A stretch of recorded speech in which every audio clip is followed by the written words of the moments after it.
கர்த்தருடைய பரிசு நாமத்துக்கு மகிமை உண்டாவதாக.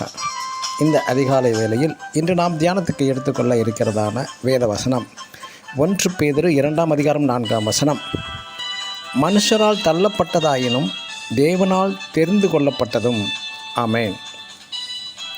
பழைய ஏற்பாட்டின் கோத்திர பிதாவாகிய யாக்கோபின் 11வது குமாரனாகிய யோசேப்பு ஆரம்பத்தில் தன் தகப்பனின் அன்பை அனுபவித்தான். ஆனால் யோசேப்பின் 10 சகோதரர்களும் யோசேப்பை வெறுத்தனர், பகைத்தனர். ஒரு கட்டத்தில் யோசேப்பின் சொப்பனத்தின் மூலமாக கடைசியில் தகப்பனும் கூட யோசேப்பை கடிந்து கொண்டான். விரைவில் தன் குடும்பத்திலிருந்தே துண்டிக்கப்பட்டு விட்டான், அடிமையாக தாழ்த்தப்பட்டான்.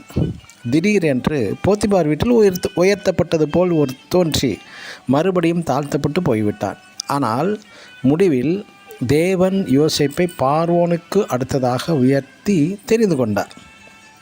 அதேபோல் தாவீதும் கூட சவுலுக்கு தன் கையில் இருந்த சுரமண்டலத்தை வைத்து தேற்றினான். ஆனால் சவுலோ தன் கையில் உள்ள ஈட்டியினால் குத்தி கொலை செய்ய பார்த்தான் தாவீதை.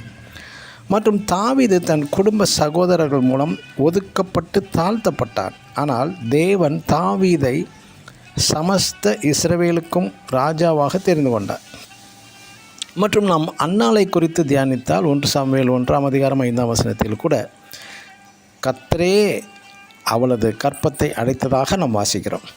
எனக்கு அருமையான தேவனுடைய பிள்ளைகளே, ஒருவேளை நீங்கள் உங்கள் சொந்த உறவினர்கள், மனைவி, மக்கள், சிநேகிதராலும் கூட புறக்கணித்து தள்ளப்பட்டிருக்கலாம். ஆனால் மற்றும் சில வேளைகளில் அன்னாளைப் போல தேவன் கூட உங்களை புறக்கணிக்கப்பட்டு விட்டது போல தோன்றலாம். இப்படி நீங்கள் தாழ்த்தப்படுவது, மனுஷரால் புறக்கணிக்கப்படுவது, இவை யாவுமே அதிசீக்கிரமாய் நீங்கள் உயர்த்தப்படவே. ஏனென்றால் நீங்கள் தேவனால் தெரிந்து கொள்ளப்பட்டவர்கள். ஆமென். God bless you.